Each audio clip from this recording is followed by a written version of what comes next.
जय श्री राधे। हम सब लोगों ने भगवान से बहुत रिश्ते बनाए होंगे, लेकिन क्या आपने कभी सुना कि श्री बांके बिहारी जी से किसी ने उनको अपना देवर बनाया हो? एक ऐसी ही सुंदर कथा को हम आपको आज श्रवण कराते हैं। आप सब लोग वृंदावन बांके बिहारी के दर्शन करने आते हैं।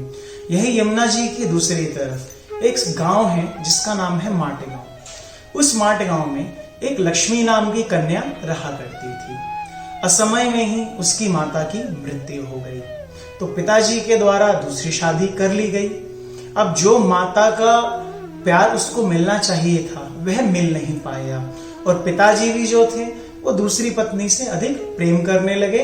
इस कारण जो पिता से भी उसको प्रेम मिलना चाहिए था वह प्रेम नहीं मिल पाया।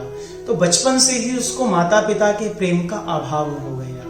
लेकिन आप सब लोग जानते हैं कि पहले साधु संतों की, महात्माओं की खूब टोलियां घूमा करती थी और जा जाके भगवान के नाम का प्रचार किया करती थी। पास में ही माट गांव था, तो वृंदावन से अनेक साधु संत महात्मा जाया करते और वृंदावन की महिमा को बहुत सुंदर रूप से बताया करते। तो उस लक्ष्मी के द्वारा भी ये सब लीलाओं को सुना गया और वह बहुत सुना करती कि बांके बिहारी वृंदावन में रहते हैं, वो देखने में इतने सुंदर हैं, सांवरे सलोने हैं, खूब उनकी महिमा को सुना करती। तो बचपन से ही उसके मन में एक लालसा होने लगी कि कब मेरा जीवन में भी ऐसा समय आएगा कि जब मैं उन श्री बांके बिहारी जी के दर्शन करूंगी। उसके माता पिता जो थे वो भी दर्शन करने के लिए आए, लेकिन उसका आना कभी भी वृंदावन में नहीं हुआ। अब धीरे धीरे वह जो कन्या थी अपने उन माता पिता का जितना भी हो सकता ख्याल रखा करती, जितना भी घर का कार्य होता सब करती, लेकिन उसके मन में चिंतन क्या चलता रहता कि किस प्रकार से मुझे श्री बांके बिहारी जी के दर्शन होंगे। कुछ समय बाद ऐसा हुआ कि उसी माट गांव में एक व्यास जी के द्वारा श्रीमद् भागवत कथा का आयोजन हुआ, और आयोजन होने के बाद जब वहां 7 दिवसीय भागवत का आयोजन हुआ तो एक दिवस ये लक्ष्मी भी जल्दी से अपने सारे काम काज को खत्म करके वहां पर पहुंच गई कथा को सुनने के लिए। और उस समय श्री जो व्यास जी थे वह प्रसंग सुना रहे थे और कह रहे थे कि भगवान से भक्त को अपना एक संबंध बना के रखना चाहिए। जब तक वह व्यक्ति भगवान से कोई संबंध नहीं बनाता उस पे उनका कार्य संपूर्ण नहीं होता। कोई उनको पिता मानता है, कोई पुत्र मानता है, कोई भाई मानता है, तो कोई सब व्यक्ति किसी ना किसी प्रकार का संबंध भगवान से अवश्य बनाते हैं। अब यह बात उस लक्ष्मी के मन में घर कर गई और लक्ष्मी ने सोचा हो ना हो, मैं इतने दिन से बिहारी जी को मानती तो हूं, लेकिन मैं बिहारी जी से मैंने अपना कोई संबंध नहीं बनाया है। क्यों ना मैं कोई ऐसा संबंध बनाऊं जिस संबंध में खूब मधुरता हो। तो अगल बगल वो देखती थी कि उसकी और जो उसके समानांतर उसकी जो सहेलियां थी उन सबकी देवर जो थे वे बड़ा उनसे मधुर मधुर मजाक किया करते थे, प्रेम भरी बात करते थे, जो एक भाभी और देवर के बीच में होती है। तो खूब ऐसा वो प्रसंग देखा करती थी। तो उसके मन में आया क्यों ना मैं बिहारी जी को अपना देवर बना लूं। कोई उन्हें पति बनाता है, कोई पिता बनाता है, कोई भाई बनाता है, लेकिन उस लक्ष्मी नाम की कन्या के मन में आया क्यों ना मैं बिहारी जी को अपना देवर बना लूं। क्यों देवर बनेंगे तो मुझसे मधुर मधुर बातें करेंगे, मेरी बातों को समझेंगे, मुझे जो आवश्यकता होगी इसको पूर्ति करेंगे। क्योंकि आप सब लोग तो जानते हैं भैया, विवाह होने के बाद जब कन्या घर में आती है तो पति देव तो अपने कार्य आदि में निरत रहते हैं, और उस समय भैया वो है अपने मन की बात किससे कहे, तो वो देखते हैं उसकी ननद कौन है, देवर कौन है, उन्हीं से वो सब बातें करती हैं। तो वो लक्ष्मी भी सब देखते हुए कि उसकी सहेलियां भी अपने देवर से, ननद से बात करते हैं, उसने श्री बिहारी जी को मन ही मन अपना देवर मान लिया। अब जैसे ही बिहारी जी को अपना देवर मान लिया, अब बिहारी जी भी कहां पीछे रहने वाले हैं, तो बिहारी जी ने भी मन ही मन उसे अपनी भाभी के रूप में स्वीकार कर लिया। अब वह जो लक्ष्मी नाम की कन्या थी धीरे धीरे थोड़ी सयानी होने लगी, तो पिताजी ने सोचा क्यों ना अब इसका विवाह कर दिया जाए, और विवाह करने के बाद इसको इसके घर भेज दिया जाए। अब सब गांव में पूछा गया भैया कोई इसके अनुरूप रिश्ता बताओ। अनेक रिश्ते आए, कहीं बात बनी, कहीं आगे जाके खत्म हो गई, लेकिन बिहारी जी जो चाहते हैं वही होता है। वृंदावन से एक रिश्ता गया उस कन्या के लिए, और वह जो पुरुष था जिसका रिश्ता गया उसका नाम था नारायण। भैया नारायण और लक्ष्मी का सदैव से ही जोड़ा बना आ रहा है। तो उस पुरुष का नाम था नारायण, और वह भी जो था वह बिहारी जी का खूब भक्त था, नित्य बिहारी जी की आरती दर्शन किया करता था। जब वे वहां पर पहुंचे तो उनको पता चला कि भैया कन्या भी बड़ी भक्ति भाव करने वाली है, खूब बिहारी जी को मानती है। अब तो जब पति पत्नी दोनों एक समान हो जाते हैं तो उस जीवन में अलग ही आनंद बरसने लगता है। जब दोनों ही भक्त हो जाते हैं तो आनंद ही उस गृहस्थ का अनंत हो जाता है। तो उस नारायण के द्वारा लक्ष्मी को पसंद कर लिया गया और एक विवाह का शुभ मुहूर्त निश्चित कर लिया गया कि इस समय पर आने पर विवाह किया जाएगा। अब वह समय आ गया जब विवाह होना था। वृंदावन से बारात आई, सुंदर शादी ब्याह आदि सब कुछ हुआ। कन्या को लेकर वृंदावन आई गई। जब वृंदावन में वह कन्या आने लगी उसके मन में यह तो था कि चलो मेरी शादी हो गई, और बिहारी जी ने कैसी कृपा करी कि मुझे जो मेरा ससुराल मिला वो कहाँ का मिला, वृंदावन का ही मिल गया। अब वह कन्या ब्याह करके कहाँ वृंदावन में आ गई। लेकिन सब लोग घर के कामकाज में, शादी ब्याह के घर में अनेक काम होते हैं, सब लोग इतना व्यस्त हो गए कि उसको बिहारी जी के दर्शन करने का अवसर प्राप्त ही नहीं हुआ।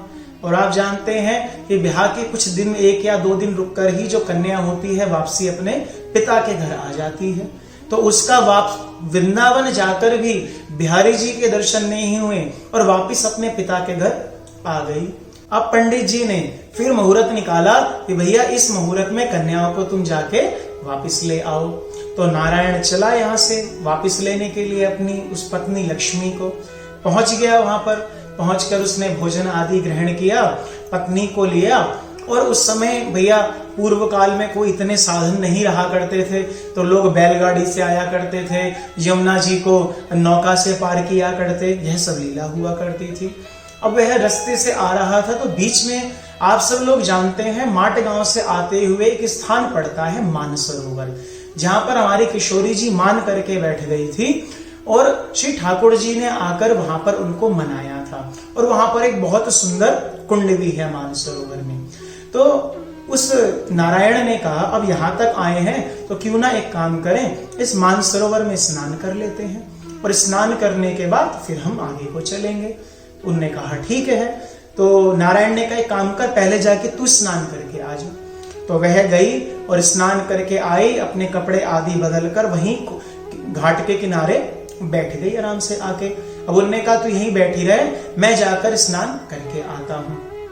तो नारायण गया, नारायण वहां पर गया, स्नान करने लगा। समय हो गया था तो उसने सोचा क्यों ना अपना कुंड में ही हूं तो अपना संध्या पूजन आदि जो क्रिया है उसको भी कर लूं।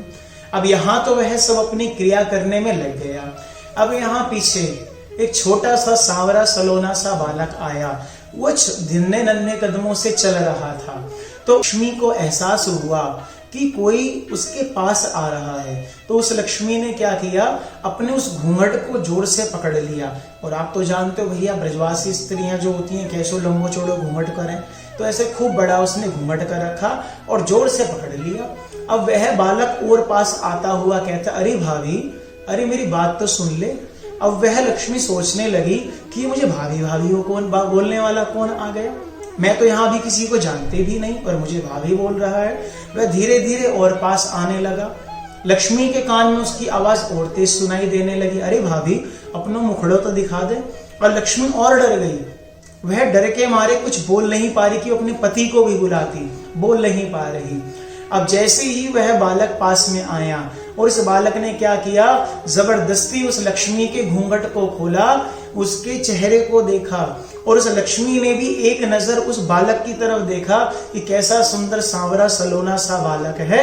और जैसे ही उसने उसके दर्शन किए और उधर से उस बालक ने लक्ष्मी को देखा, तुरंत वह चिल्लाई, चीखी, और जैसे ही चीखी वह बालक वहां से गायब हो गया। अब यहाँ वो नारायण पति भागता हुआ आया और उसने पूछा क्या हुआ, तू क्यों चिल्लाई? तो लक्ष्मी कहती है कि तुम्हारे यहाँ गांव के तो जो बालक हैं बड़े उद्दंड हैं। उन्होंने कहा ऐसा क्या हुआ? अरे मैं तो अभी इस गांव में नई नई आई हूँ और अभी तो ढंग से किसी को जानती भी नहीं, और ये देखो आके एक छोटा सा बालक आया और उसने मेरा घूंघट जबरदस्ती खोला और मुझे भाभी भाभी कहकर चला गया। अब नारायण ने जैसे ही यह बात सुनी, नारायण वैसे तो शांत स्वभाव का था, लेकिन उसको क्रोध आया कि भैया अभी तो मेरी नई नवेली पत्नी आई है, इसके साथ बालक ऐसा कर रहे हैं। उन्होंने कहा तू चिंता मत कर, वृंदावन कोई बहुत बड़ा थोड़ी है, तुझे जहां भी वह बालक दिखे तू मुझे इशारा करके बता दियो, मैं तुरंत उसकी खबर ले लूंगा। उन्होंने कहा ठीक है। अब दोनों पहुंचे अपने घर पे। अब प्रातः काल हुई, सबने स्नान किया, तो सासू ने कहा भैया एक काम कर, चल सब चलते हैं, सब बिहारी जी के दर्शन करके आते हैं। तो उसके सास ससुर पति देव सब लोग कहाँ गए, बिहारी जी के मंदिर में पहुंच गए दर्शन करने के लिए। अब आप सब लोग जो भी बिहारी जी के दर्शन करने आते हैं, सब लोगों ने देखा होगा कि आगे एक ऐसा स्थान बना रहता है जहां पर केवल स्त्रियां ही खड़ी होकर दर्शन किया करती हैं और पीछे सब लोग पुरुष करते हैं दर्शन। तो वह जो सास थी और लक्ष्मी दोनों कहाँ, वह आगे आकर खड़ी हो गई, पीछे ससुर जी और जो उसके परिवार के लोग थे, उसके पति, सब लोग पीछे खड़े हो गए। अब यहाँ पर श्री गोसाई जी ने पर्दा हटाया, सब तो वहां पर जयकारा लगा रहे हैं, बोल बांके बिहारी लाल की जय। सब लोग तो बिहारी जी के दर्शन करके निहाल हो रहे हैं कि कैसा सुंदर बिहारी जी का स्वरूप है, कैसा सुंदर मुकुट धारण कर रखा है, कैसा अंग रखा है, कैसा कंठ में मालाएं धारण कर रखी हैं, कैसे बाजूबंद हैं, कैसे कड़े धारण कर रखे हैं। सब लोग तो श्री बिहारी जी के दर्शन करके गदगद हो रहे हैं, लेकिन ये जो बहू है लक्ष्मी, ये अपने उस घूंघट को नहीं उठा रही है। भैया बिहारी जी का तो पर्दा खुल गया, लेकिन इसने अपने पर्दे को नहीं उठाया, तो दर्शन कैसे होगा। अब सास बोलती है अरे घूंघट उठा के दर्शन तो कर बिहारी जी के। तो बहू बोलती है अरे परिवार के सब लोग खड़े हैं, ससुर जी खड़े हैं, मैं कैसे घूंघट खोलूं यहाँ पर। तो सास कहती अरे यहाँ पे बिहारी जी के सामने काहे बात की शर्म, यहाँ पे तो सब लोग बिहारी जी के दर्शन करने आवे, तो एक काम कर अपना घूंघट ऊपर कर और बिहारी जी के दर्शन कर तू। उन्होंने कही ठीक है। अब जैसे ही उस बहू ने अपना घूंघट उठाया और घूंघट उठाते ही जैसे ही उसने बिहारी जी को देखा तो जोर से चिल्लाती अरे वही है वही है। अब तो पति आया भाग के, अरे क्या हुआ बता। तो कहती वो जिसने मेरा वहां पर घूंघट उठाया था वो और कोई नहीं, वो तो यही है। अब जैसे ही पति को ये बात पता चली कि भैया साक्षात बिहारी जी ही इसके देवर बनकर आए, इसको भाभी भाभी बोला और इसका घूंघट उठाया, वो उस मंदिर में ही अपने पत्नी के चरणों में गिर गया। कहते ना जाने कितने वर्ष हो गए मुझे यहाँ आते हुए, दर्शन करते हुए, लेकिन बिहारी जी ने मुझे प्रत्यक्ष रूप से कभी दर्शन नहीं दिए, लेकिन तेरा कैसा भाव कि तूने बिहारी जी को अपना देवर मान लिया। तो बिहारी जी इस मंदिर को छोड़कर वहां पर भी पहुंच गए और तुझे वहां पर आके अपने दर्शन दे दिए। तो सब लोगों ने यह लीला देखी कि भैया कि एक ऐसी बालिका जिसने कभी जीवन में बिहारी जी का दर्शन नहीं किया था, लेकिन उसने बिहारी जी को अपना देवर मान लिया, तो बिहारी जी ने देवर बनकर भी जाके उसको दर्शन दिए। भगवान गीता में कहते हैं ना कि जो मुझे जिस भाव से भजता है मैं भी उसको उसी भाव से भजता हूँ। तो भैया परमात्मा से, प्रभु से, बिहारी जी से अपना एक रिश्ता बना के रखो। जिस दिन आपने अपने इस रिश्ते को हृदय से मान लिया, उस दिन बिहारी जी आपको उस मंदिर से भी बाहर आके दर्शन देने के लिए तैयार हो जाएंगे। बोल बांके बिहारी लाल की जय।